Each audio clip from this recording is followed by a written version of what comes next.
So this was not an avatar who's out there for vengeance against Kshatriyas, which is our common misconception.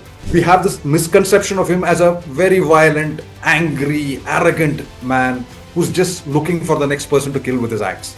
That's not who he is. When he finishes conquest, he hands over his kingdom to Kashyapa and tells him, find the worthy Kshatriyas and let them rule. The teaching of all these avatars that go through such challenging times in their own lives teaches us one thing: never play victim. Things will go wrong.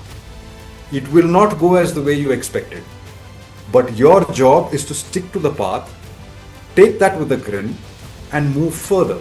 What would Parashurama do if in today's world, if he was there? What would he be saying if he were to speak English? He would be drawing lines. This space is not to be trifled with. He will be putting boundaries up. He will be telling you that this is where your nonsense stops. In this episode of Discovery of an Author, we sit down with Ranjith Radhakrishnan to discuss his book, Rama of the X. So this basically is a series on Lord Parashurama. This is the second book, and another book is to follow, making it a trilogy.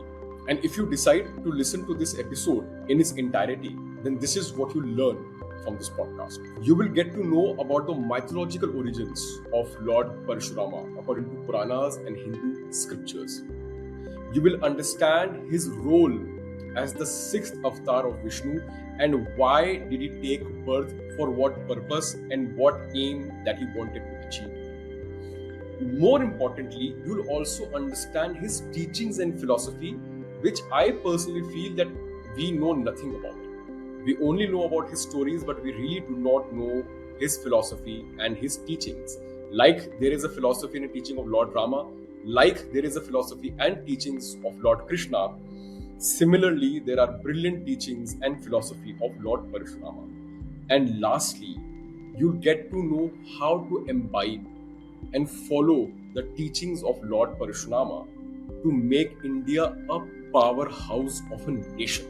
This, I felt, was the most important part of this entire episode, to understand that how we as individuals can honor someone like Lord Parashurama to create a very strong nation. If you find value in this episode, I request you to please share it with your friends and families. If you feel that they'll benefit from its message, I please humbly request you to subscribe to our episode and to our podcast, because this is the only way in which we can grow. And guys, there is a new feature by YouTube called Hype. If you really find the content amazing and if it resonates with you, please hype this episode so that we can come out on the forefront and reach out to as many as people as possible. Thank you and enjoy this episode.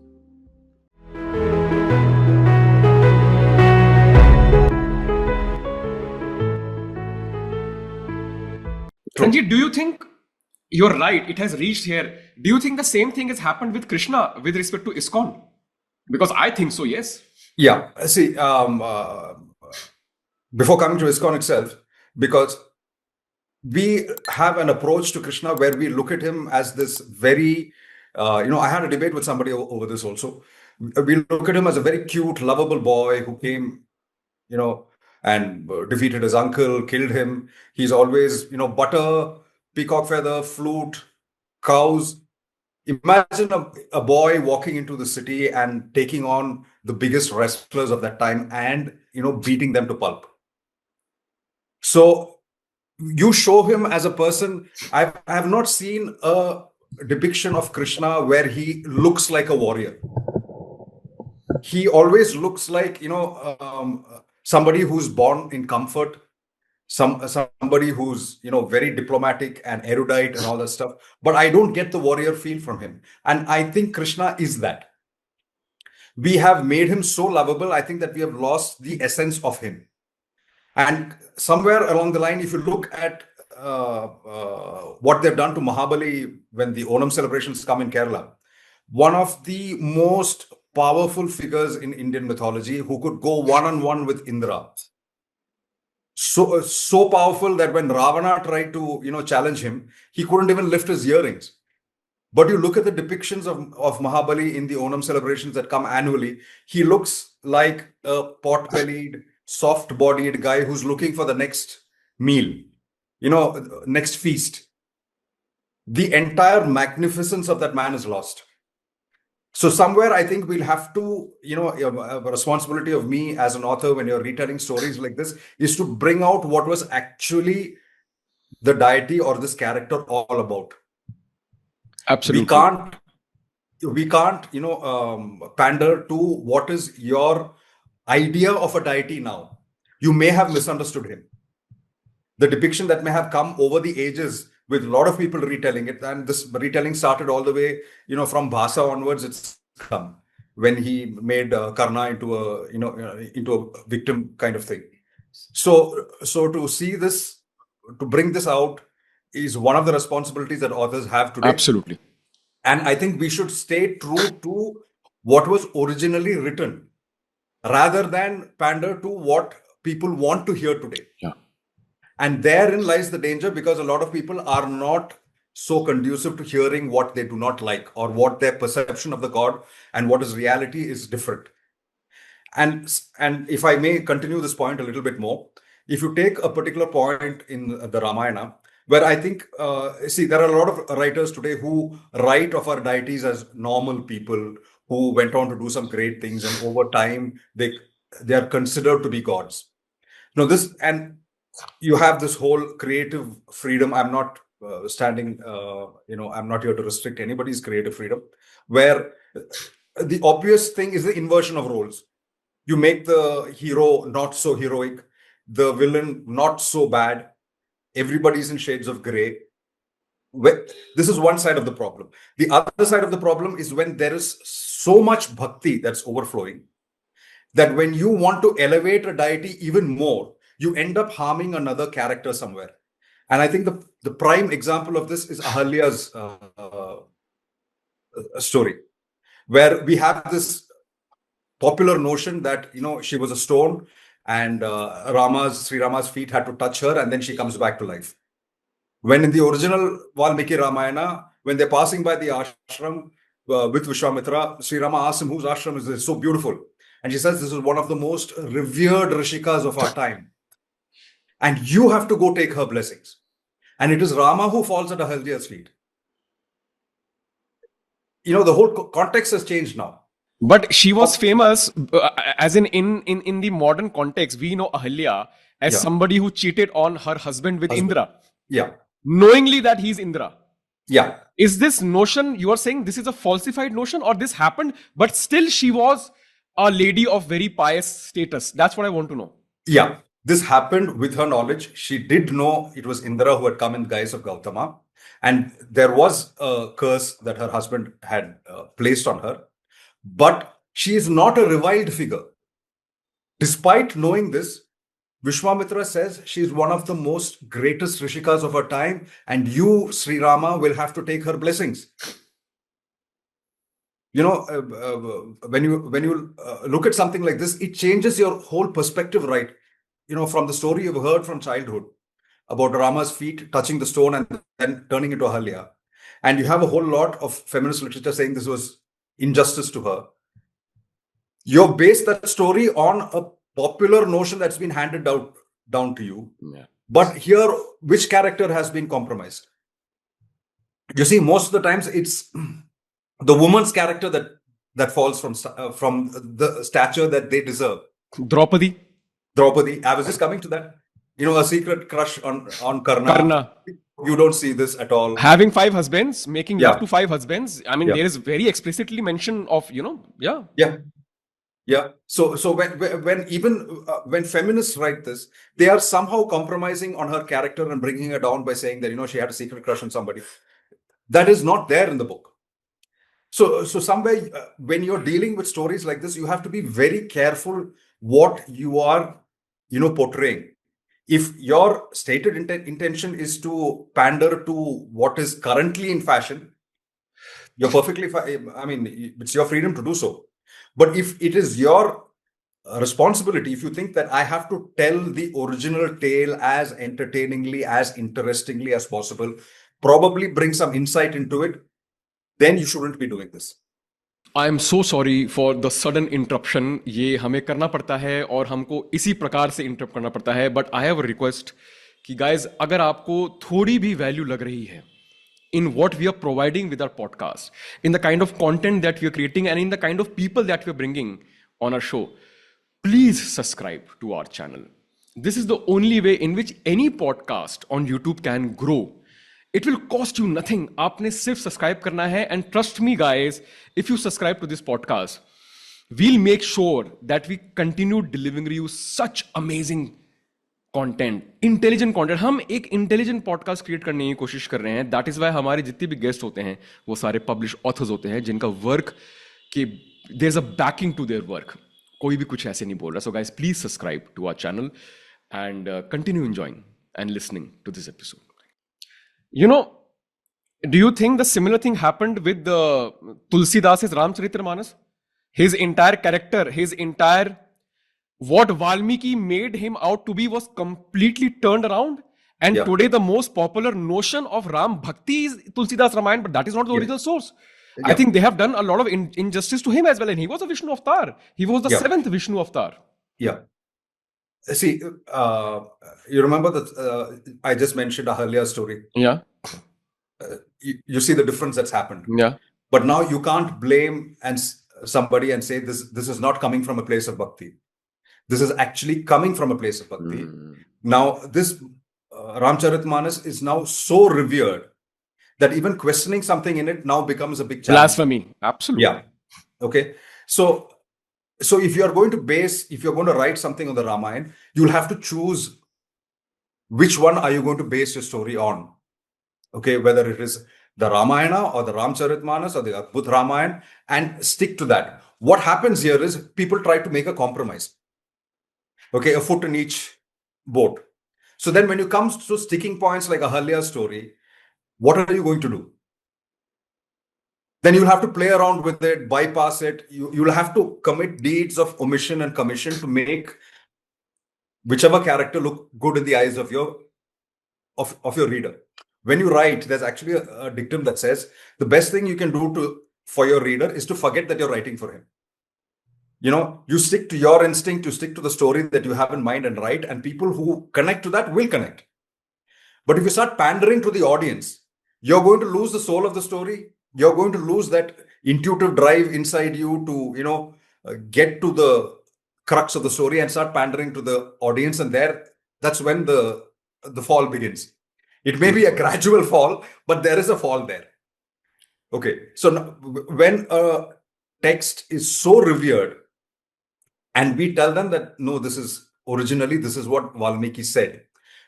Now you place a finger on people's faith, the faith that makes them participate in festivals, go to the temple, do homas, observe vratas, all this stuff.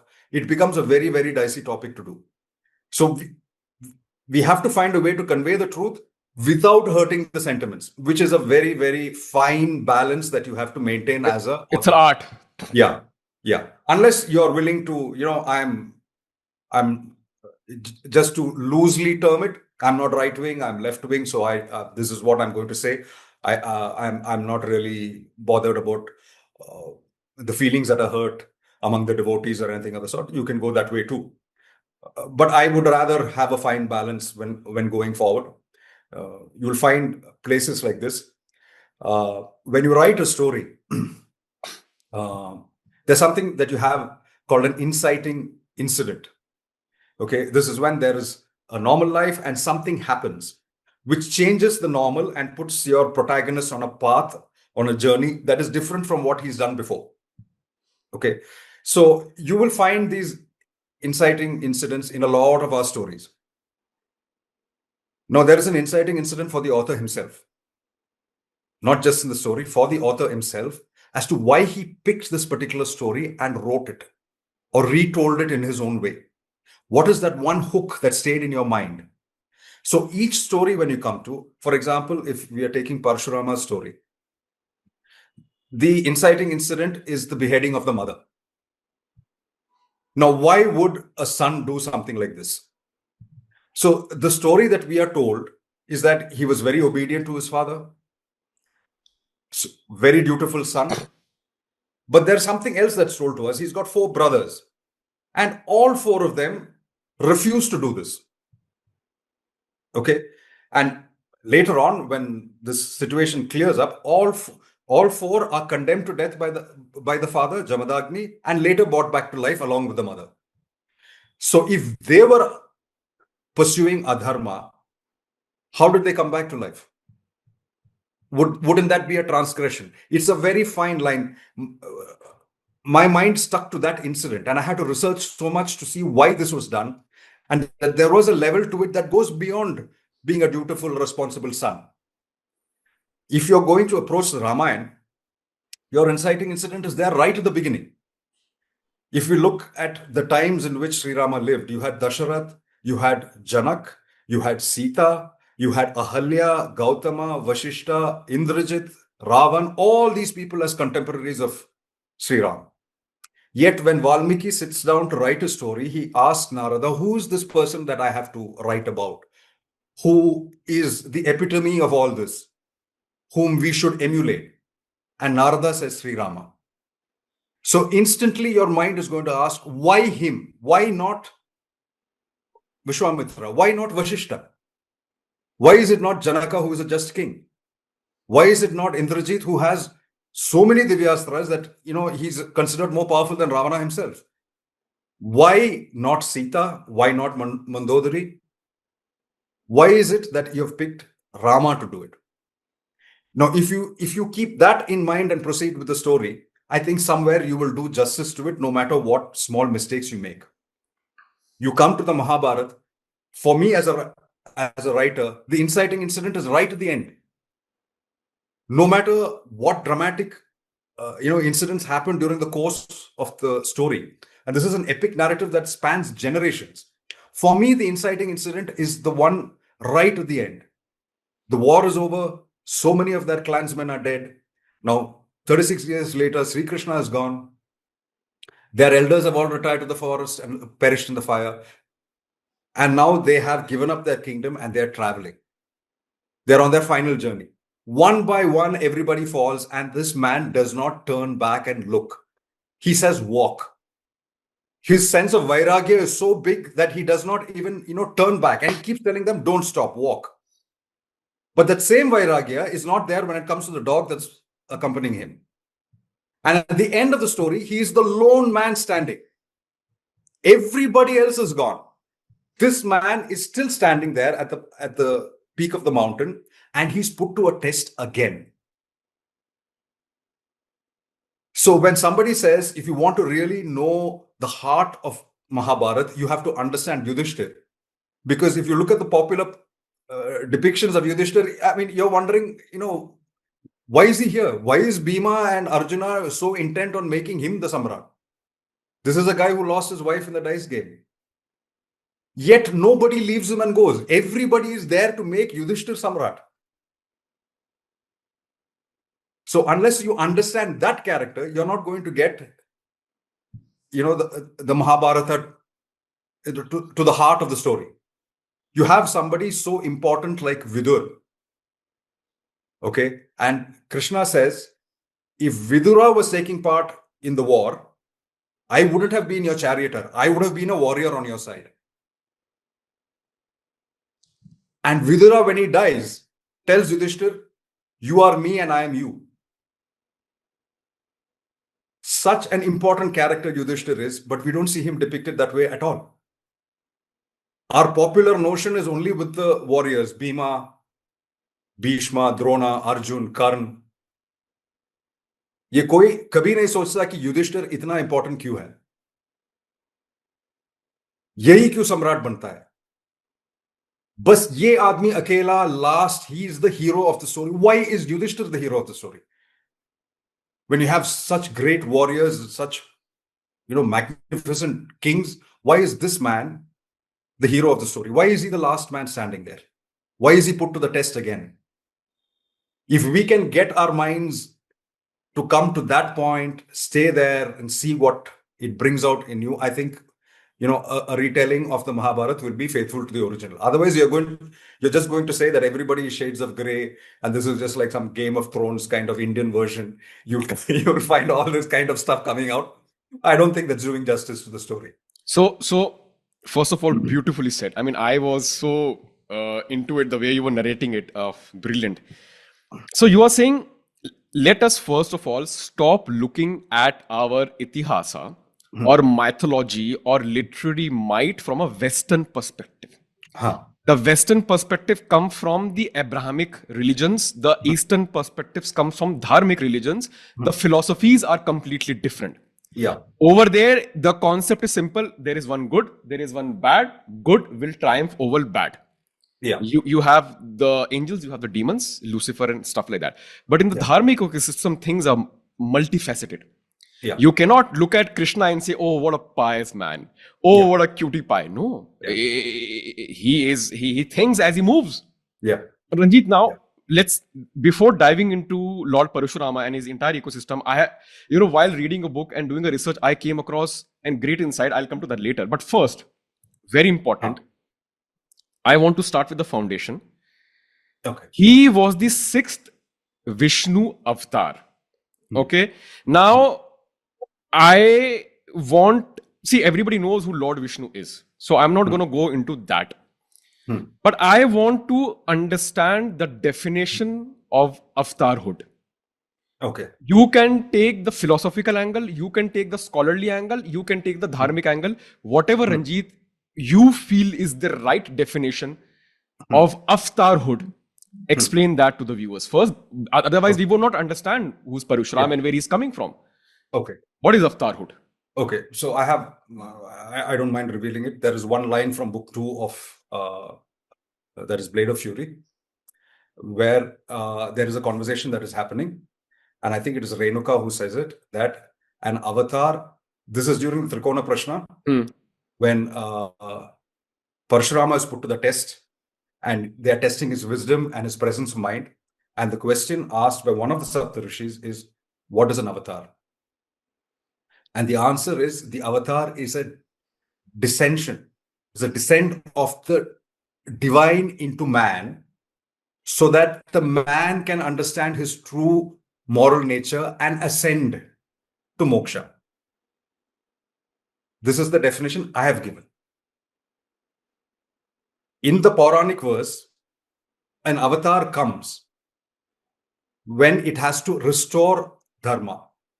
This is the primary thing, but this is not the only objective of the avatar.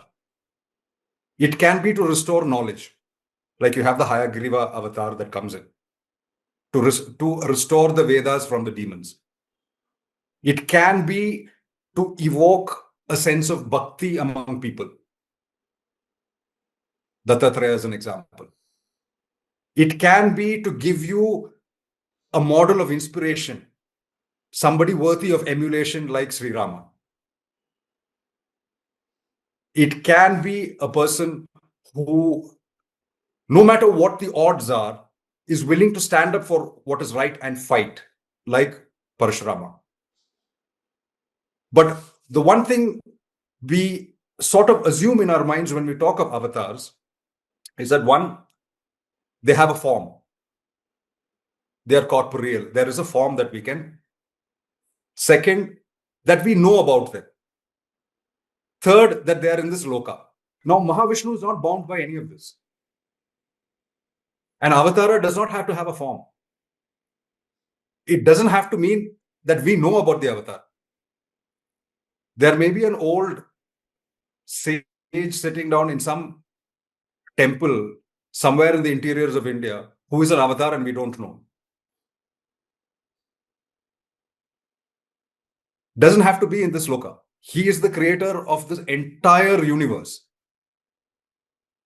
He can be in any loka as an avatar. And even then, when we talk about it, we are talking only about what is called the Leela avatars. The Dashavatar that you talk about are all Leela avatars. There are other avatars of Vishnu which are beyond this, which we do not know much about. Like we have a Manvantara avatar. There is an avatar for each of the Manvantaras that human beings are going through. We are in the 7th Manvantara right now. And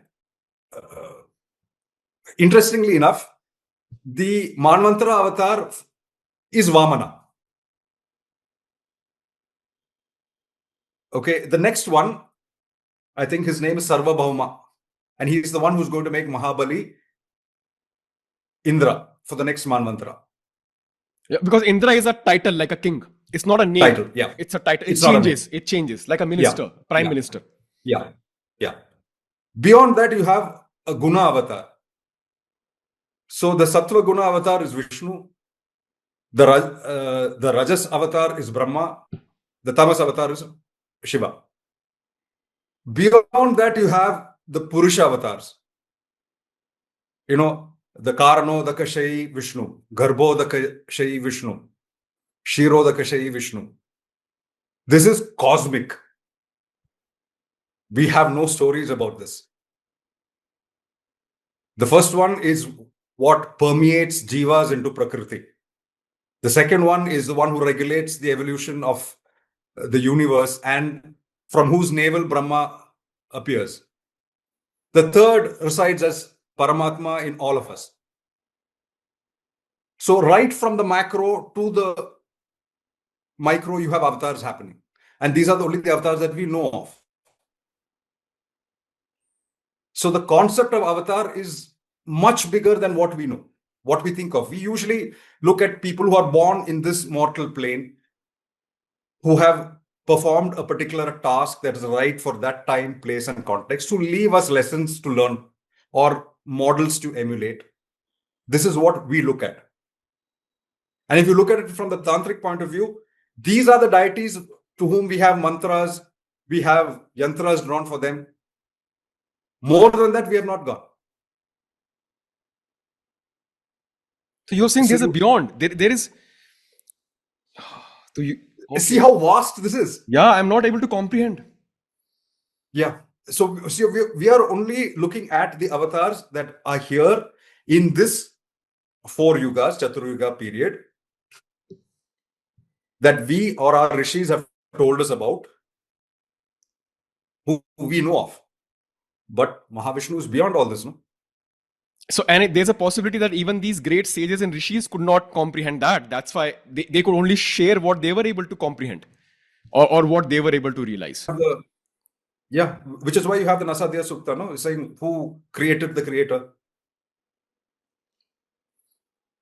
It's there in the Vedas itself. Who do you think created the universe? Because today, coincidentally, is the first day of Navratri.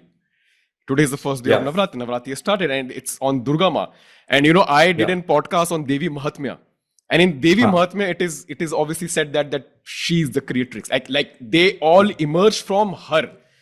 That the primordial force that created everything is Shakti. Yeah. What's your opinion on that? I'm just curious. What's your take on that? Fantastic, but that's where Parashurama finally ends up. Yeah. He is an avatar of Mahavishnu, a devotee of Mahadev, a Shishya of Dattatreya. But finally, when we talk about Brahman, the ultimate, for him it is Parashakti. So the entire Tantric, he's got a Tantric text in his name called the Parashurama Kalpa Sutra. The whole thing is dedicated to Lalita Tripurasundari. Beautiful. So if you look at it, what we call the universe for Parashurama is the Yoni verse, because everything comes from the womb of the mother. He considers Parashakti as the beginning, the end, the middle, everything there is. So for an avatar of Mahavishnu to do that, you don't see that happen anywhere else. No. What is so unique about him is that he's trying to bring the Vedic and the Tantric together in one stream. Beautiful. What a combination. Yeah. So, unfortunately, not too many people know this story. And I've been asked this question before. Why do you not find so many temples of Parashurama? Why isn't he as popular as Krishna? This is my question. Why? Why? So I've been asked this when I was doing interviews for book 1, 2, and I had a different answer then. But the one thing my answer's changed, and I'll tell you why. Because my answer then was, we have books for Krishna and Rama. We have the Ramayana, you have the Bhagavatam, you have the Harivamsha, you have all these stories here. And it's all in one book. So you follow the character throughout their entire deeds. You don't have that one book for Parashurama. But the thing is, the books do exist. Okay, it seems, I read this on a blog by a person called Manasa Tarangini, and that's the name he goes by. And he's a Bhargava, by what I can, he's from same lineage as Bhrigu. So he says that there were these books, and they were gathered by this Maratha chieftain called Sabaji Pratap sometime in the 16th or 17th century. And this guy had a Jagir in Ahmednagar, and he's transported that books to Maharashtra or something. And a lot of these, I mean, there were 5 or 6 books, including the Dattatreya Purana, the Agastya Mahatmya, all these books. And they were compiled. One of these books was the entire lineage of Bhrigus. That is Bhrigu Vamsha Mahakavya. And the other one was the Parashuramayana. So that book does exist. It is with some family. It has not come out so far. So since we have to make do with fragments of information of Parashurama here and there, we don't know his entire story. Even people who have a little bit of knowledge of Parashurama think that the story ends with what happens after that is not well known, which is why I said that this is the story that you don't know. Because there's a lot more that happens after that.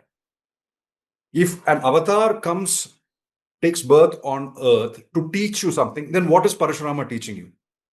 For all we know, his story is just revenge and obedience, and a lot of violence. But what does this avatar teach you? He has to teach you something, because then now he is now going to be the Saptarishi for the next Manvantara. So what is his teaching? What is his philosophy? That is book 2. And we'll come to that part as well. So, Yeah. so I understood the concept of avatar. So it is seeing something in the physical form is just one aspect of avatar. And another thing I just want to touch upon, Ranjith, when you're talking about the descent and the ascent, philosophically, are we talking about the descent and the ascent of the consciousness? Yes. With respect to Avatarhood. Yes. Because the deity that you're talking of is divine consciousness, all that there is. A portion of that is coming down to this loka to balance things out, to restore something that has gone bad. By doing this, by his teaching, his actions, he's elevating your consciousness a few steps higher, so that it is easier for you to finally get your moksha with the divine consciousness. Because the aim of the Jivatma is to finally unite with the Paramatma. That is why that line in that book that says, the Dharma of ordinary people makes the world go round, but the Dharma of the Avatar moves it forward. Beautiful. Yeah. Yes.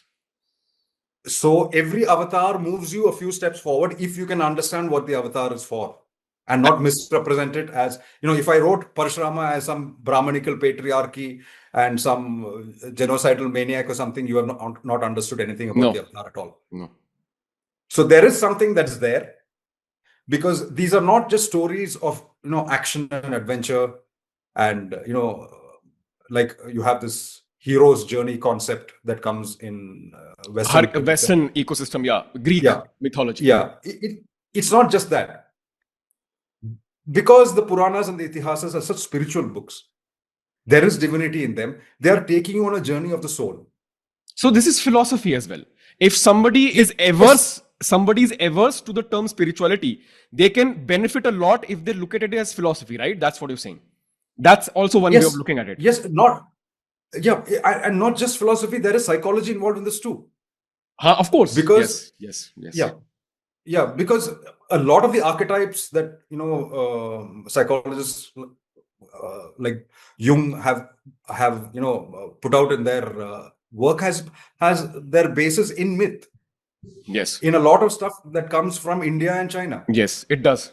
So you can actually look at them as archetypes of something that helps you deal with your inner demons and evolve as a human being.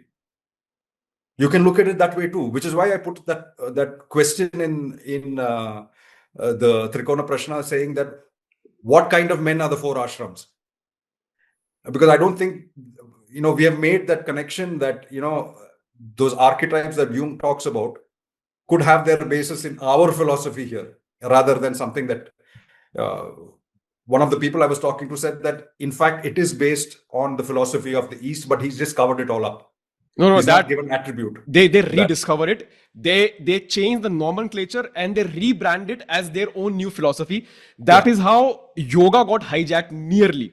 It nearly got hijacked. That's a very sad part about it. I'm very glad that yoga was able to take back and there were no copyrights Yeah. on yoga, but it nearly got completely hijacked. True. They're Ranjith, doing that for pranayam now. so they're calling it breathwork. Yeah, breathwork, And NSDR, yoga nidra. And completely ignoring its dharmic and ancient Indian roots. True. Absolutely, it's a fight. It's a battle going on.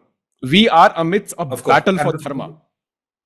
Yeah, and we should fight this, and we should win it. There's no backing down for. And I think technology. When you were talking about that in today's time, in Kali Yuga, these people, these beings, and these divine things are not walking on the earth. I feel the more technology penetrates this earth, the lesser our capacity to manifest divine becomes. Because technology, in a way, is distracting you from deep work. Yeah. Sadhana is also deep work. Yes. It is concentration. Yeah. Basic mathematics is concentration. अब आप वो साधना के लिए करो, अब आप वो marathon के लिए करो, वो बॉडी बिल्डिंग के लिए करो. That's irrelevant. But the principle of sadhana is concentration to get to master something which we call siddhis. If this is foundation of concentration and siddhi, that is mastery on a subject, is getting diminished because of the technological penetration, we are in war. This is taking that divinity. So humanity has to decide, Ranjith, whether they want to elevate the human consciousness towards the divine consciousness, or they want to let technology take over the world. Because I sometimes feel technology is the invention of the asura. It is so rapid. It is multiplying like Rakta Bija. You cut one and it multiplies. You cut two, it multiplies. It is multiplying like a Rakta Bija. Yeah. And nobody is able to, like Ma Kali ko kha gayi thi na, ki I will, drink him so that he does not multiply. I don't see a counter in today's time. So we can discuss that, but that's what I feel. It's a war. Yeah. Is going on right now. Yeah. See, there's this trend that's happened now of a lot of people using AI to write. You give it a prompt. Everything. And then you have a novel in 5 days, 7 days, something. Depends on how good a prompter you are. You can actually tell the AI, write in this guy's style. Feed it enough of passages of a particular writer that you like and write it the way he writes it. It'll do the job for you. But when it comes to stories like this, from our Vedas, from our Puranas, from our Itihasas, what you call AI, artificial intelligence, what you are prompting to write for you is actually very reverse here. Just for a comparison's sake, let me call this entire corpus of texts that we have, including the Vedas, the Upanishads, the Itihasas, the Puranas. Let me call that also AI, ancient intelligence. What happens here? The output is already there. Those books are all there in front of you. Now, your job is to approach those texts and see what that output prompts inside you. Those books are going to prompt something inside you, and you have to have that intuition to find out what is it that you must write. If you do it the other way around, you put in a story, say Parashurama's story, say this is what is there in the Brahmanda Purana, turn it into a fantasy adventure novel, you will end up with something that is similar to, an adult version of Harry Potter. You have lost the entire spirituality, the entire philosophy of this story, what the story brings in. Because when you say Bhagavad Gita compresses the entire philosophical knowledge of the Upanishads into that one song, you can say that for each of these stories, no? That's a good way of looking at it. You can say that for each of these avatars, no? There is it's an embodiment of Dharma that is coming down. So he is encompassing that Dharma in him with what he says, what he teaches, what he does. So when you look at it, it is obviously going to be given to you as a productivity hack. Now, all this stuff was supposed to help us finish our work or our daily chores very fast and give us more time to spend on important matters like this. Now we are abusing that and using it to do the work that we are supposed to do ourselves. Your sadhana is not merely praying in front of your God and lighting a lamp. It is when the text is there, how do you personally connect and what do you learn? And is that learning worthy enough for you to put in a book and put it out to readers? And how do they connect with it? So when you come to topics like this, being true to the story and the character and trying to reveal something more is a sadhana in itself. Beautiful. Yeah, beautiful. Especially when it comes to not very well known people like avatars like Parashurama. So I forgot to mention this point when we were talking about this. Those books that came out, and my answer was then, just because we don't have a book, then it struck me that probably it is the Leela of this avatara that it does not want the books to come out. It is not time as yet.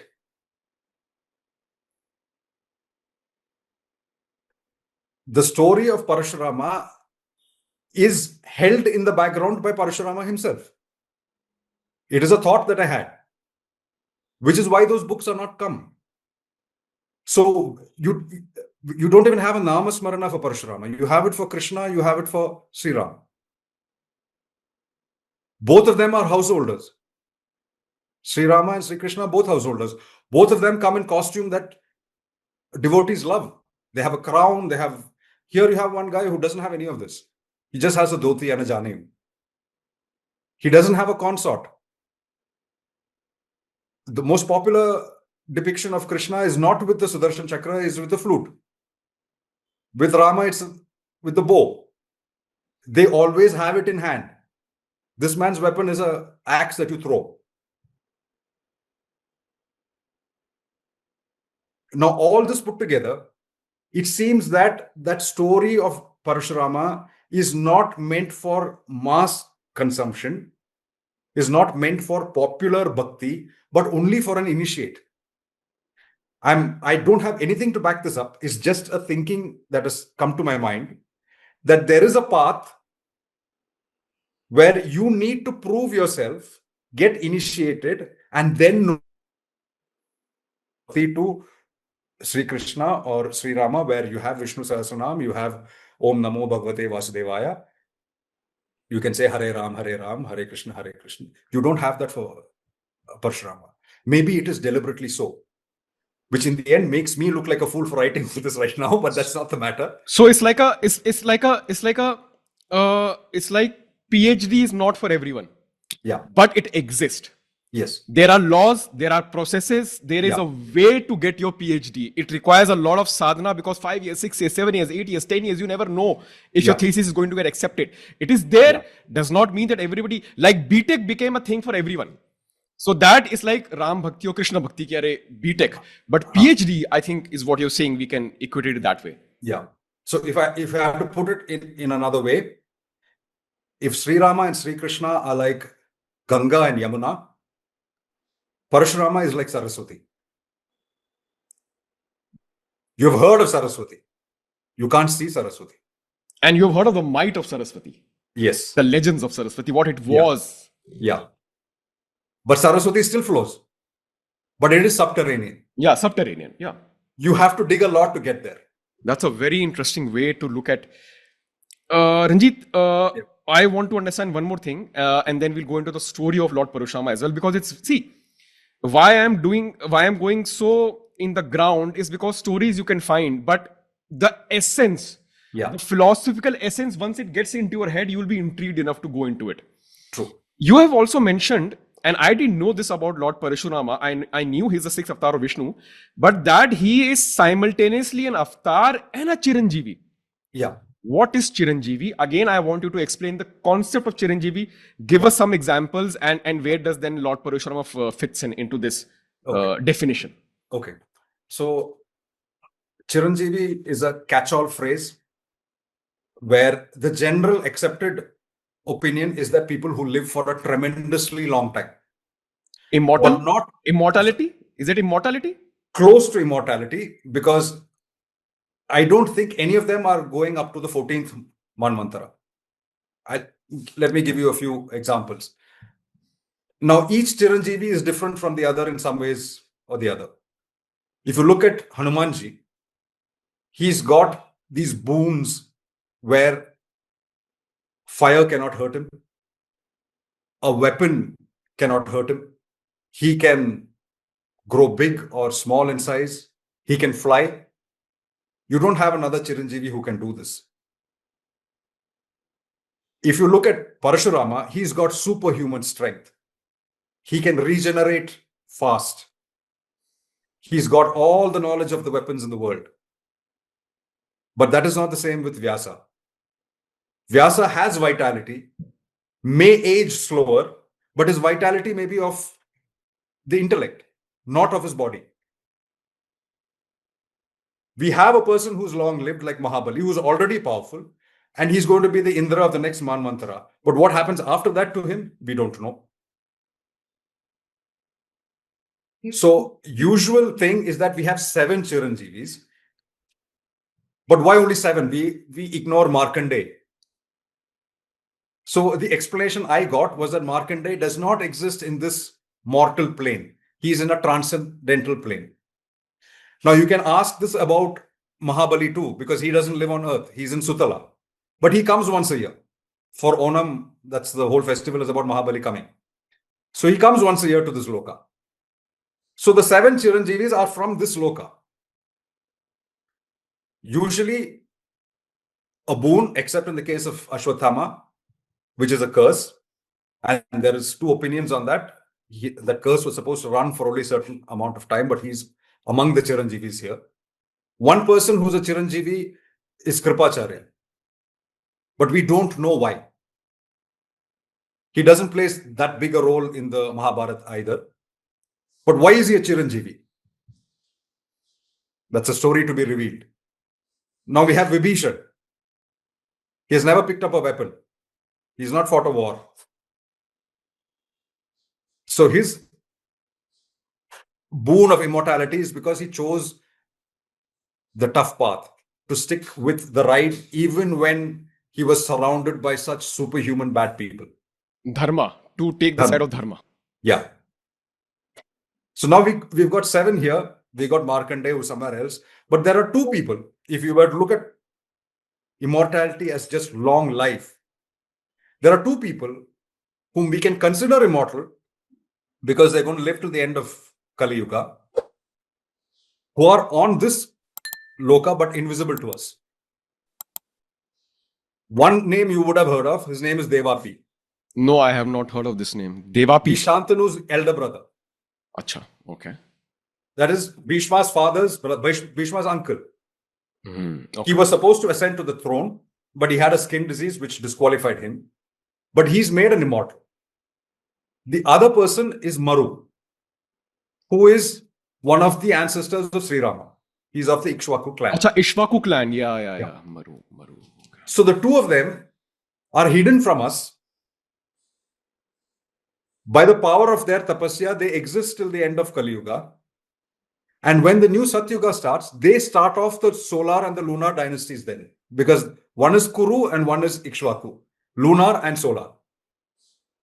They renew the lineage in the next Satyuga. Do we consider them immortals? Because they're living lakhs of years. So you see how this concept of Chiranjeevi works. We think of them as one unified group of people. But one of them is living so long because of a curse. The other one has superhuman Strength and powers. mastery over weapons. Yeah. The other person has a lot of siddhis where he can become big, become small, fly. One guy is going to be the next Indra. One guy is going to be the guru of Kalki when he finally comes. What Kripacharya is going to do, we don't know. Is Vedavyasa going to write the Mahabharata again for the next yuga? Kalpa. We don't know. Yeah. But this sounds like Avengers. When Captain America says Avengers assemble.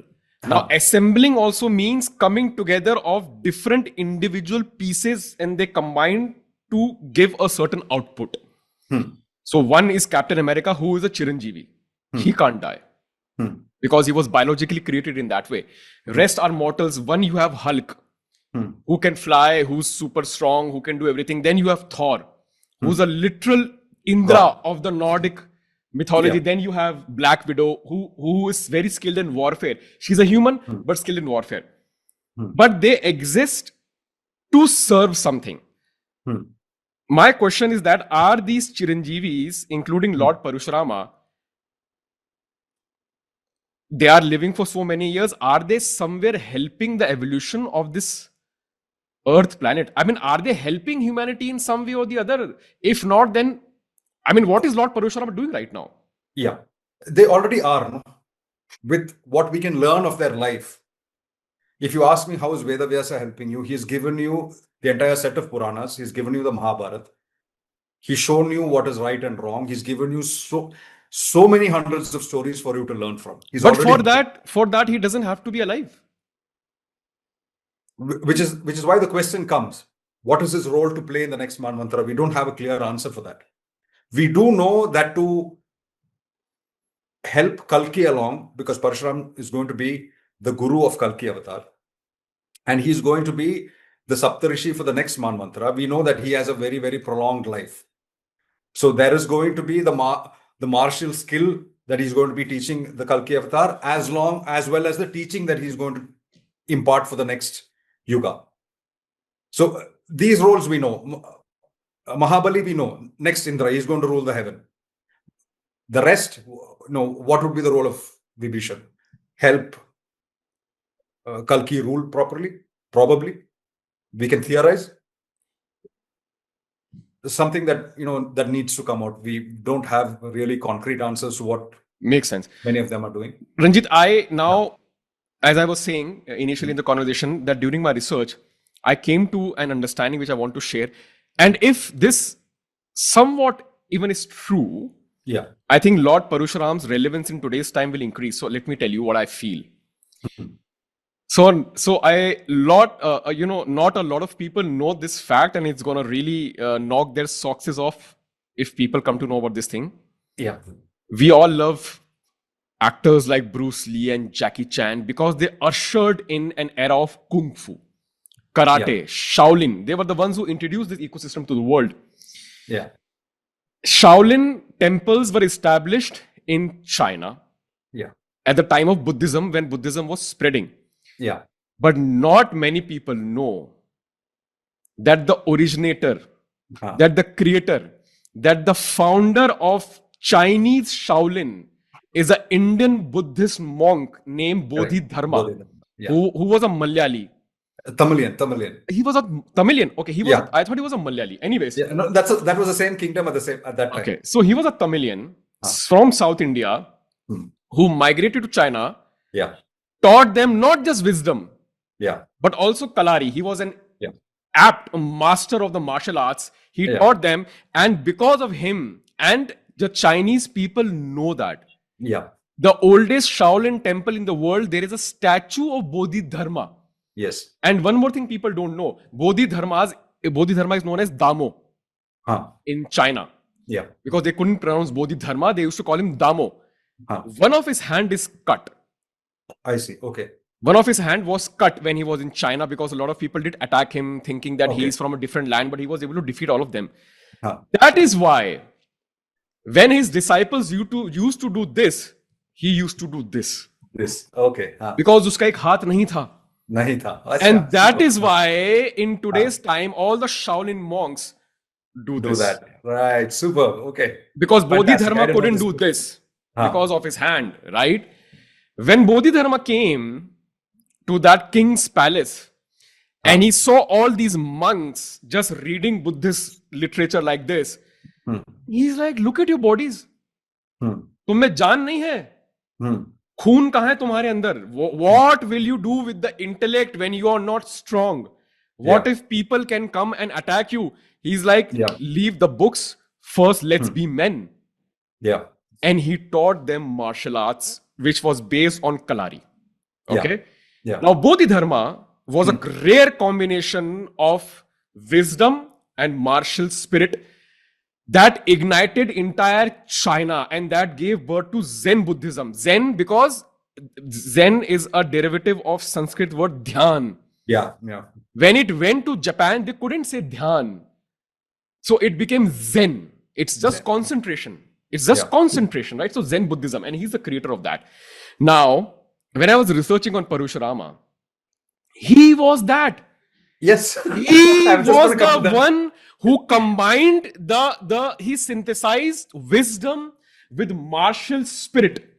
Yeah. He did not denounce the body like Mahavira, like Buddha, like Adi Shankara. He did not. He gave importance to warfare. He gave importance to, and he is also credited, I've read, I don't know if it's true or not, credited as one of the creators of Kalari art. Yes. That he created Kalari Patyam, and it's possible, it's very much possible if he was so adept at martial spirit. I'm sure he created this thing. So you have this man who combined wisdom with Kalari martial spirit, and you have people like Bodhidharma who came from his particular geography, learned the same thing, and then made China what China and Japan are today. And we lost it. Yeah. That is the reason we got subjugated by the British and the Mongols and the Mughals, because Jainism came, Buddhism came, Adi Shankaracharya came, they completely denounced the body. कि इसको तो उठा के फेंक दो. सिर्फ यहीं से तुमको मोक्ष चाहिए, सिर्फ यहीं से तुमको निर्वाण चाहिए. Everything is Maya. Forget that, and we got royally screwed. So when I got to know about this thing, I realized that in today's time, India has again completely lost the martial spirit. And this resonates in our dismal performance in Olympics. Modern warfare is sports. We as a nation have failed completely. And there are researches today which shows the relationship between a fit body and a fit mind. Yes. That is what Parashurama, I think he's the man who synthesized mind and body and took it to his epitome. With this, Ranjith, first of all, what is your opinion on what I have understood? And then I want you to start narrating the story of Lord Parashurama. Great. See, if you were to put it simply, knowledge without action is just simply inertia. It is not manifesting in the real world. If you have action without ethics, it's just going to lead to your destruction. There are two characters in book 1 that sort of epitomize this. Knowledge without any correct action is the priest Raikava, because he knows what is true, but he's not willing to do it because he's afraid. His knowledge of what is right and wrong is not helping him because he's not taking action on it. The other person who takes all the action but is not bothered about the ethical thing is Kartavir Arjuna. The right opposite of both these is the Brahma Kshatriya, who is Parashurama. So what you say about this is very true, that the Chinese have understood it. After a person who goes there centuries after Parashurama, they understand this, but we somehow have lost that. Is one of the major drawbacks of where our civilization is right now. There are actually two schools of Kalari. One is the Parashurama school and one is the Agastya school. Both of them are past masters at this. We don't pay attention to both of them. We don't know much about Parashurama. We don't know much about Agastya either. They are like, guest appearance here, there. That's it. So what do they teach? that you do need to be powerful. You do need to know, like Sri Ram says, you have to have fear.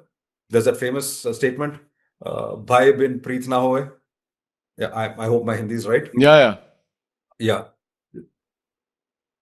Parashurama is the epitome of that. What would Parashurama do if in today's world, if he was there, what would he be saying if he were to speak English? He would be drawing lines. He would be telling you this far. You put one step further than that, and you have my anger to deal with. If somebody already transgresses, he'll be saying 10 paces back. This space is not to be trifled with. He will be putting boundaries up. He will be telling you that this is where your nonsense stops. Do we have people like that today? No. If we do have people like that today, how many of us will stand with him? So when an avatar teaches you something, when an avatar tells you that in this particular context, this is how you act. When we are forced to make choices in today's world, because we are in a civilizational war right now, whether people realize it or not just for our knowledge systems, for our very existence itself. What does an avatar like Parashurama teach you? Take a stand. To make yourself powerful enough to take a stand. Not just think that, no, we have to do something. You have to work upon yourself to get there. Now, he wasn't born with the knowledge of all this. He's been trained right from childhood. His father has been giving him the ethical and the philosophical wisdom. He's been teaching him Dhanurvidya. You've had him do tapasya to get the divine weapon of the Parashu from Mahadev. So he's not gone there and just had everything handed down to him.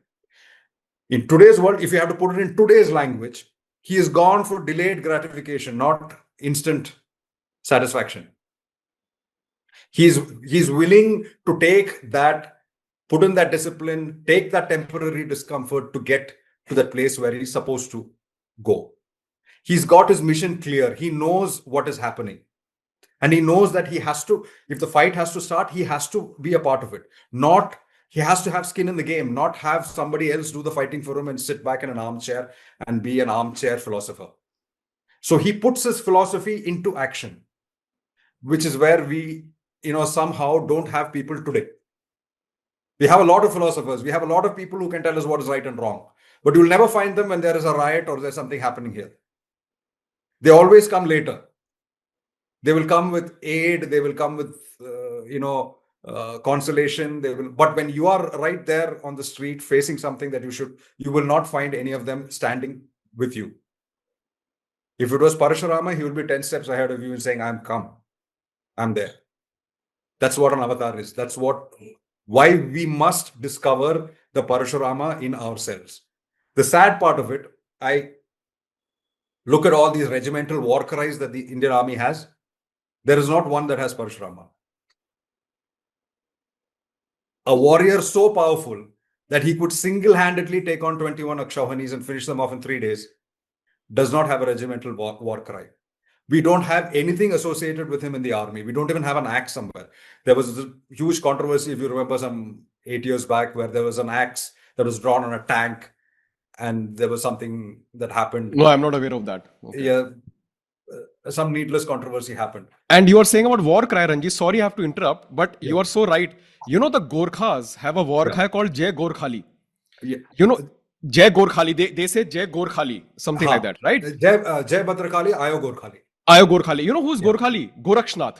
Yeah. He is the founder of the Nath Sampradaya, and Yeah. they are the followers of the Nath Sampradaya. And Gorakshnath and Matsyendranath, they were warriors of the highest orders. They were the creators of Hatha Yoga, and they were warriors. So they are honoring that lineage of his guru. And you're right. We as this belt, southern belt, northern belt, we don't honor because we don't know anything about Parashurama. We only see him as a villain. Yeah. I was just coming to that. It's great that you picked it up because you just bought the Gorkhas out. They have a Kul Devi. That's Bhadrakali. Bhadrakali is a female deity. I thought Bhadrakali is a Shiv Bhagwan, nahin? No, it's an Amsh of Shiva. Durga. When Achha. that he creates Veerabhadra and Bhadrakali, when the Achha, so Bhadrakali, but is a female version of Shiva, a female version of maybe. Acha. Got it. I thought she's one of the manifestations of Shakti. Okay. And a lot of the martial classes of India have her as a Kuldevi. Acha. So it'll either be Bhavani, it'll be Durga, it'll be Chamundi, it'll be Chandi. One of these names, it is the same goddess. Durga. These are the names of Durga. Yeah. But a lot of the warrior classes have her as the Kuldevi. Acha. So when you say that, there is this popular notion that Parashurama is the enemy of the warrior class, I'd like you to spend a moment and think about it this way.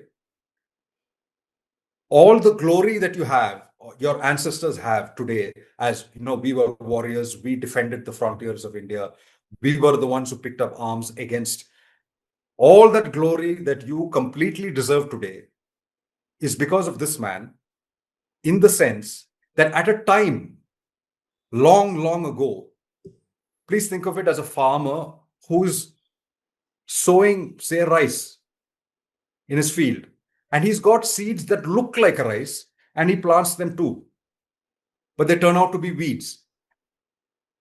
And the weeds multiply so fast, they are so strong that they start eating the rice up.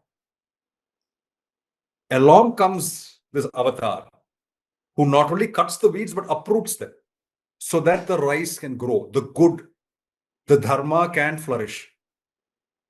He is the person that made this entire field not go bad, so that the true dharmic warrior class sustains. He took out the bad and let the good survive, so that today when you claim that your lineage or your clan or this entire class of people have such great battle honors, it is because that man did the culling of the bad so many hundreds of years ago. He took off the bad amongst you and let the good survive, so that now you have the glory. So he's not your enemy. In a sense, he has saved you from that dishonor. Otherwise, the weeds would have eaten up the thing and it would have been just dishonor on your lineage and your class. He's cut that out and left the good. Because what they don't know about Parashurama's story is that the same lineage of Kartavira Arjuna, he establishes as king when he raises the Parashurama Kshetra down south. And that dynasty was called the Mushika dynasty. They are descendants of Kartavira Arjuna. So he didn't wipe them out completely. He didn't do what Kartavira Arjuna and his sons wanted to do to him. He actually saved that family and gave them the rightful position as rulers. And when he finishes his conquest, he hands over his kingdom to Kashyapa and tells him, find the worthy Kshatriyas and let them rule. So this was not an avatar who's out there for vengeance against Kshatriyas, which is our common misconception. There is, because we don't have that entire book and because there are fragments of this story, we have this misconception of him as a very violent, angry, arrogant man who's just looking for the next person to kill with his axe. That's not who he is. And he definitely wasn't an enemy of the Kshatriyas. In fact, like the example that I gave you, he probably is responsible for the glory and the honor that you justifiably lay claim to today, because he took the bad out and left the good to grow. And he is also a devotee of Devi. So you can't fault him on that. So Avatar himself, writes a seminal tantric text, Lalita Tripurasundari. He constructs 108 Shiva temples and 108 Devi temples in Parashurama Kshetra. And this Parashurama, and Ranjit, tell me, Acha, let's do one thing. Yeah. In a nutshell, without revealing much of the contents of the book, whatever is publicly out there for people to consume, in a nutshell, give us the story of Lord Parashurama from the mythological perspective, starting from his birth, and then key moments that transpired without revealing much from the book. Okay. Whatever people can also Google and understand. Start Okay. with the narration, and there are 1 or 2 points which I would want to pick it up. So Okay. you also have to explain the Parashurama Kshetra, his how he discovered Kerala, how he created everything. So from his start towards what all things you want to be included, so that people can then go deep. Because we have covered the fundamentals and the philosophy and the psychology of this Yeah. individual. We have done the main work. Now Yeah. let's come to the curry. The meat is done. Let's come to the curry. What Yeah. people already know. Let's start with the story of Parashurama. Okay. I'll keep it as simple and brief as possible. The story starts 2 generations before Parashurama, where his grandfather marries a princess. And she's the only daughter of the king and the queen. And the queen requests that, okay, now my daughter is leaving. Please give us a blessing for a son who can rule the kingdom. So Richika, the grandfather, conducts a yajna, and he's got 2 portions of a blessing. His wife wants a very sattvic son, learned, a Brahmin. His mother-in-law wants a warlike warrior person who's a Kshatriya. Unfortunately, these two get mixed up. So the Brahmin quality or the sagely quality, philosopher-like quality blessing goes to the mother-in-law, and his wife has the Kshatriya quality prasad. So the person born in the royal family is Vishwamitra, born to Kshatriya parents, but has a philosopher's goal in life. So when Richika's wife gets to know that, this is what's happened, she says, I don't want a son like this. So Richika says, you've already had the prasad now. What I can do is postpone it by 1 generation. Your son will be born a great rishi, but his son will have Kshatriya qualities. So Richika's son is Jamadagni, and Jamadagni's son is Ramabhadra, whom we later come to know as Parashurama. So those qualities in him are because of that prasad, which skipped a generation and came down to him. Now there are different versions to this. In some versions, he's the eldest of 5 brothers. In some versions, most of the versions, he's the youngest of the 5 brothers. So there is a particular incident that happens. I don't want to, spoil the suspense of reading that, where Jamadagni and his wife, who's also a princess called Renuka, there is some transgression that happens, and he orders his sons to kill her. The 4 elder ones refuse. And because of their refusal, Jamadagni kills all 4 of them, burns them down. So when he calls upon Ramabhadra to do it, he does it. Why he does it? What is the motivation to do this is part of the story. I'm just telling you the incident that happens. He does it. But his mother and his 4 brothers come back to life. And his mother manifests a goddess. So this part you don't find in the Brahmanda Puran. But all these goddesses that you think of, Shitala Mata, Yellamma, Mariamman, are all Renuka. Because the Mahavidya, that the goddess, the Shakti that she manifested, is of a Mahavidya called Ma Chinnamastha, the one who's cut off her own head. This is the power she has manifested in her. He has literally made his mother a goddess by an act of execution, unheard of anywhere else. So something else happens. There is this great king who rules over the entire earth called Karthavir Arjuna. Already has a little bit of bad blood with the Bhrigu lineage, because once he became this great Samrat, his ego started to get the better of him, and Bhrigu had warned him against it, and he did not heed his guru's advice. Now, the interesting fact here is that both Parashurama and Arjuna have the same guru, and that is Guru Dattatreya. So one thing leads to the other, and there is a climactic battle between the entire army of Kartavirarjuna, who has a boon that he can grow 1,000 arms.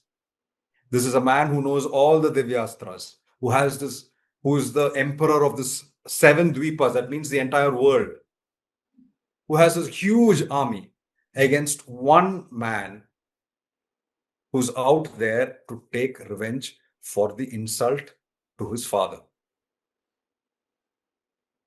And during the 3-day battle that happens, they are so equally matched. Sahasra Bahu or Kartavirarjuna is so powerful that he actually puts Parashurama into a coma. What happens during that state and how he comes back and finishes off Kartavirarjuna is the story that you got to read in Rama of the Axe. What happened there? That is the crux of the story. Now, after this is over, Parashurama does a whole lot of great deeds. The story is not available to it. You know what these particular deeds are. This is not a spoiler. You can go. Yeah, absolutely. Yeah. So, a person who's supposed to be so violent, so aggressive, so arrogant, has one hymn in the Rig Veda named for him. You will see the name Rama Jamadagneya. That means Rama, the son of Jamadagni. And it is a hymn to 3 goddesses, that is Saraswati, Ila, and Bharati. The 3 goddesses who sit in truth and hurt not. Imagine this. Have you started to rethink your idea of him being just a very violent, aggressive man? Because those hymns are not composed by these sages. They are mantra drishtas. They see this mantra revealed to them by the higher consciousness. And such a gentle, truthful hymn is revealed to such a violent man. How is that possible? This man is given the boon of being a Chiranjeevi. He is chosen as a Saptarishi for the next Yuga, which means he has a lot of wisdom and teaching to give. The same man then goes on to lift the Konkan coast and create that entire land between Gokarna and Kanyakumari. Because once he hands over the entire land to Kashyapa, Kashyapa tells him, you cannot stay in this land anymore. So he creates his own land and takes his followers there. Once he does that, he starts off writing this seminal book on Tantra called the Parashurama Kalpa Sutra. So you have one single person who's giving you a hymn in the Rig Veda and who is giving you a seminal Tantra text. I don't know of any other avatar, any other character who has brought both streams together. And if this was not enough, during his free time, he has taught you Kalaripayattu.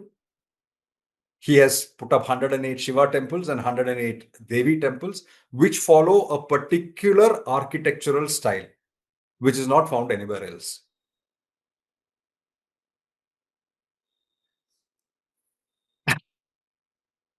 If this was not enough, he goes back to being a disciple of Guru Dattatreya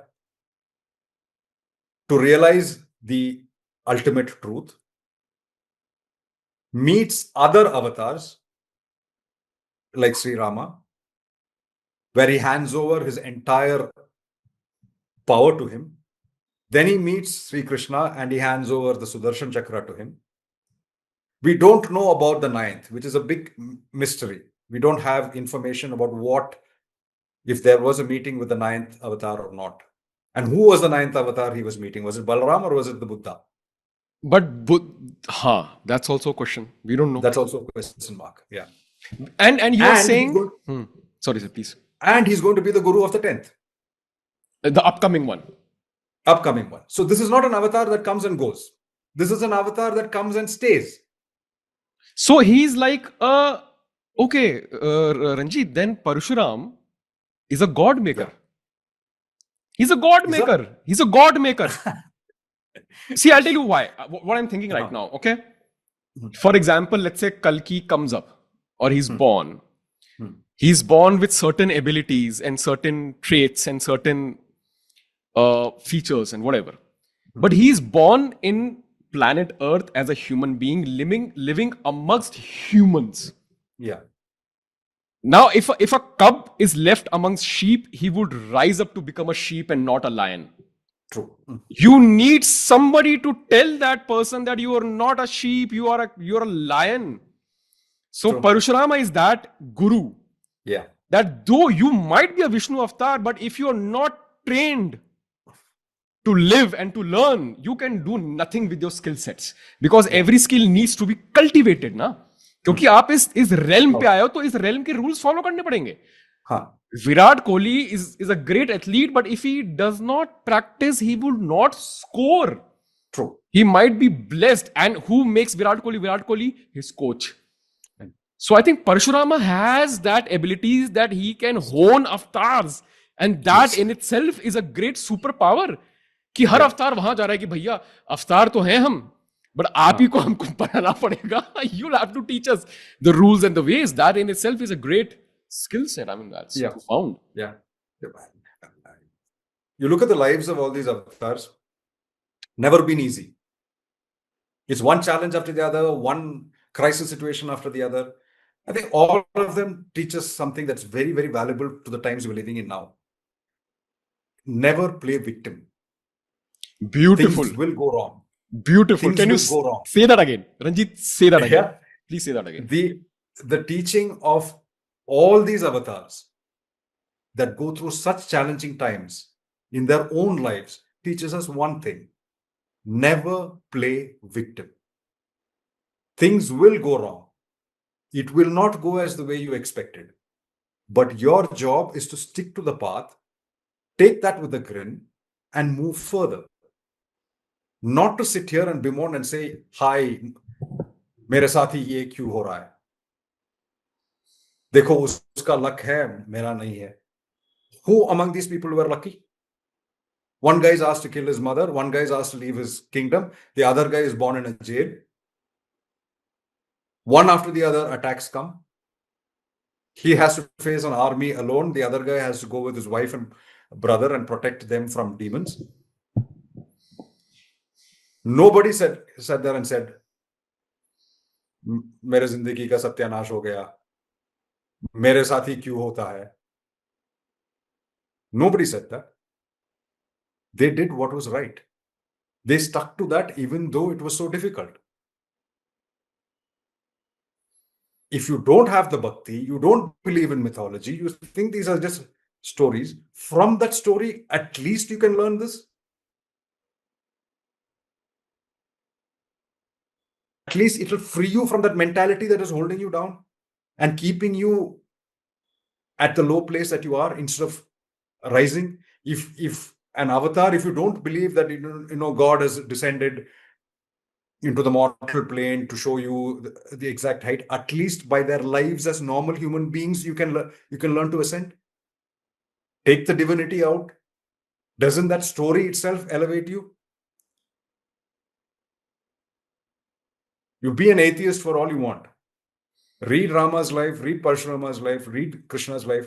Doesn't that story tell you that, look at this guy, look at the challenges they have faced, and see how they rose to that occasion? Isn't that an example that you can learn from? If you can see so much good in sports heroes, their struggle, their discipline, look at the life challenges these people have met. You don't want to believe in the Avatara concept? Look at Arjun. He had one mission to be the best archer in the world. Has he ever given up? The light blows off, he gets the idea to shoot in the dark. How does he do it? He now has to depend on sound. Then he decides, okay, shooting with the right hand is not enough, I have to shoot with the left. He does that. He becomes such a great archer, he says, that's not enough, I have to go tapasya. I need more weapons. That kind of drive, that kind of commitment is there in our stories. Please look at it that way. I think one of the reasons, if I may say so, is that if you look at the old black and white movies and all that came out, they played all these stories as sort of tragedies. If you take, like, say, Raja Harishchandra, there's this famous book in the West that's called Fountainhead. Yeah, Ayn I'm not- Rand. Ayn Rand. Okay? Look at the hero in Fountainhead, Howard Rourke. He's this very talented architect. And a lot of people copy his designs without telling him, keeping him down. Whichever project that he does exceptionally well. No matter what is written of him, no matter how many challenges he faces, he sticks on one. Now look at this story of Harishchandra. I remember seeing a movie of his. It's played as a tragedy. Raja Harishchandra is not a tragedy. It is a superhuman man who's challenged by Vishwamitra, and he sticks to that path no matter what he loses. That man is so committed that when he's working in a cremation ground and his wife brings the dead body of his son, he says, pay. Only then will I allow you in, because that is the rule here. It is his own son. Imagine being that man for a minute. Put yourself in his place and you see your child's dead body, your wife carrying it, and she doesn't have the money to pay for the cremation. And you're saying no. Can you put yourself into the mind space of that man? So when you talk about Fountainhead, somebody hundreds of years back has already written a Howard Rourke for you. Here. Do you recognize that?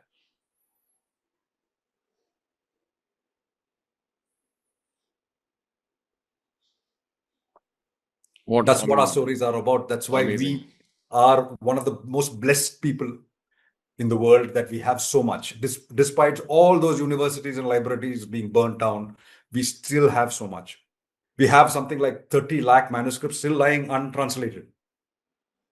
And we keep discovering a few every year. What do you think? What's stopping us from translating them? I mean, can we not approach these things even from a scholarly point of view? Are we that weak now? कि हमको वो क्षमता ही नहीं रही क्या रंजीत? मतलब what's wrong with us? I think there are very committed people who are working on this, but it's just a small bunch of people with very limited funds. I don't know why else the National Manuscripts Mission has that many with them.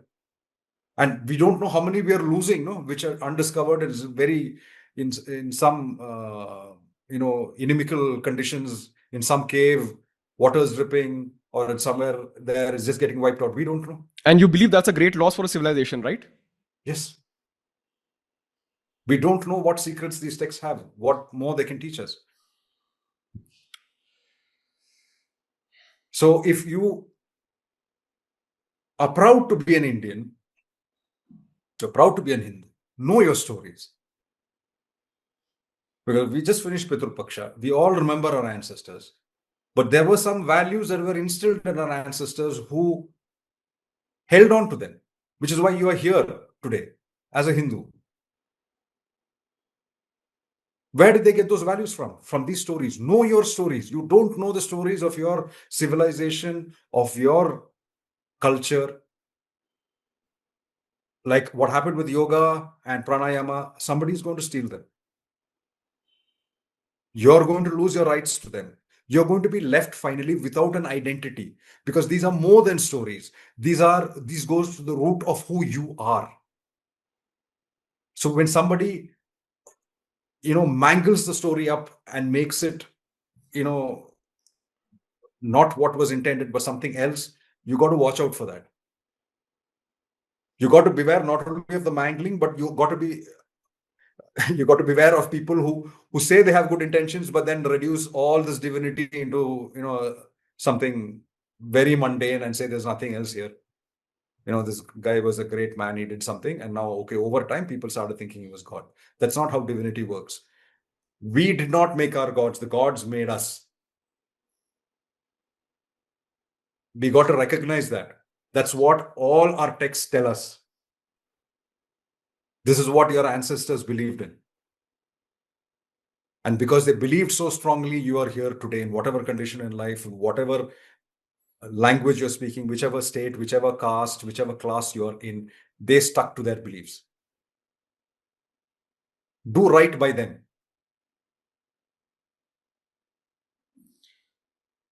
What a beautiful thing to say. I don't have anything to say on this, Ranjit. You're so right. Wow, I have nothing to say. And you know why I have nothing to say? I also feel ashamed. What have we done? What have we done for this nation, Ranjit? We are all after jobs, money, salary, consumption, Zomato, Swiggy, AI, Netflix, sex, children. That's the Instagram that takes up. What you're saying is so profound. I'm just thinking at the deplorable state of human beings right now. And as an Indian, we cannot even get our roads right. Yeah. Imagine where we are, na, Ranjit. Sadke dekhiye. I was in Bangalore recently. I was like, you survived Bangalore traffic. Achievement. if there is one place in India where I know I can stay, I want to say it's only Auroville. Because when I went to Auroville, I'm like, at least somebody is on a mission. This city is going somewhere. They have a philosophy of community, of spiritual evolution, because I personally follow the teachings of Sri Aurobindo and Mother. And I'm like, what profound. At least it's conscious. Yeah. And all other cities and all these cities, I'm like, they're just surviving. People are just so busy in earning money. Nobody is caring. तो रंजीत जब हम हमारे cities पर ही नहीं ध्यान दे रहे हैं इन चीजों पे तो you forget that we will even come to these concepts and philosophies. We are on a very bad track. I feel very sad for it. This thing of having the knowledge but not applying it, no?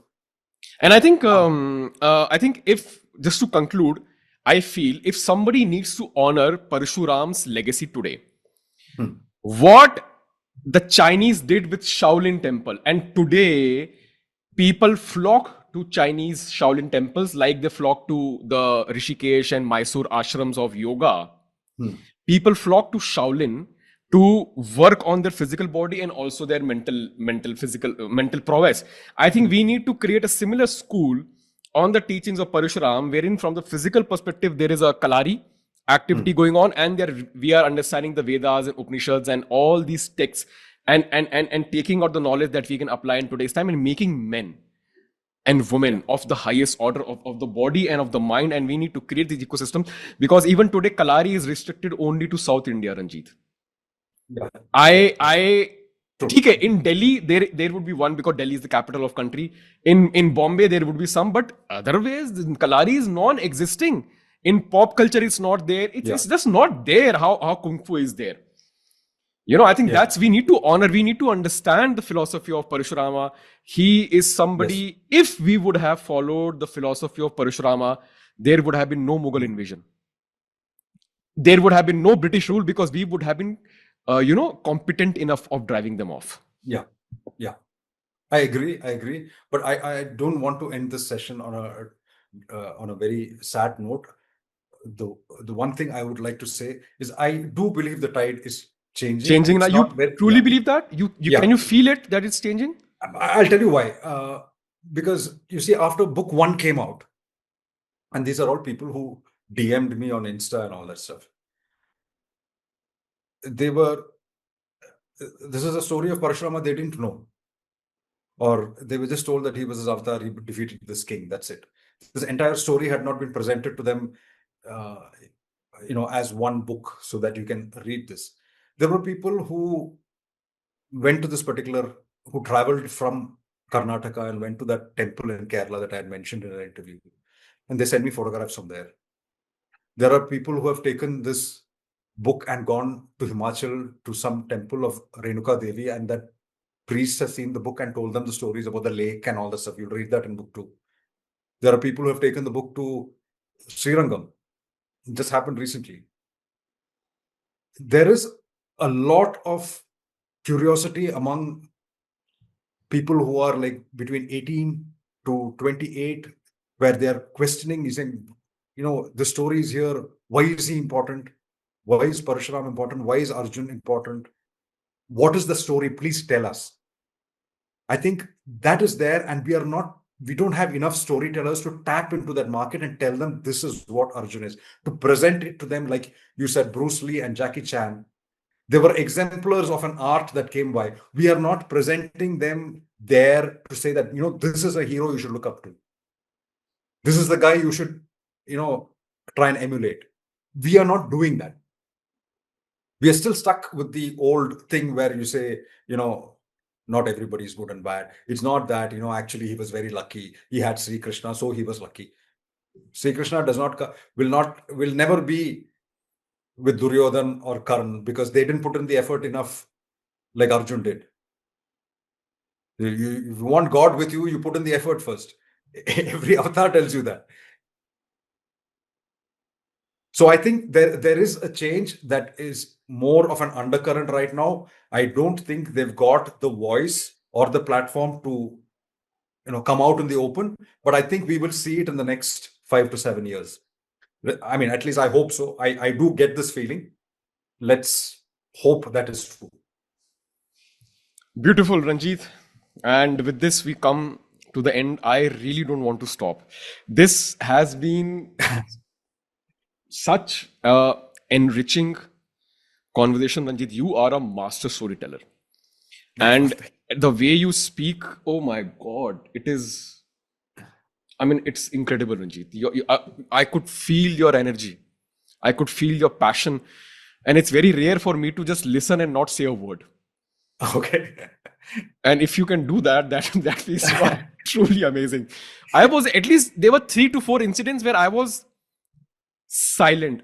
When you were mentioning about the king who always speaks the truth and about his son, and I was about to cry. I held myself back because, and when you specifically said about the fact that don't pity yourself, don't victimize yourself, I never saw it that way. That's why I asked you to repeat it, because it was so goddamn profound. The last time when I was so silent during a podcast was when we was discussing Devi Mahatmya, because it is a profound, even in today's time, that text is 100 years ahead. To say that the god is she, अरे आप नहीं बोल सकते हो यार. I'm in Rajasthan, UP, Bihar. You can't say these things. People's not going to accept it. That text is 100 years ahead of today's time. Can you imagine? To say God is a she. Yeah. Nobody's going to believe that. Nobody's going to accept that. So I was silent in that, and I was silent in today's conversation. So Ranjith, thank you. I hope you found aapko acha laga. I hope we were able to extract the essence of the man. Absolutely, because you see what happens with good hosts is that first thing they put you at ease. Yeah. Then they give you enough rope. But if both of us think, if you see, we don't know where the answers stopped, question began, it just went. Yeah. Where you get that flow, no? Ho gaya aapka kaam. Yeah.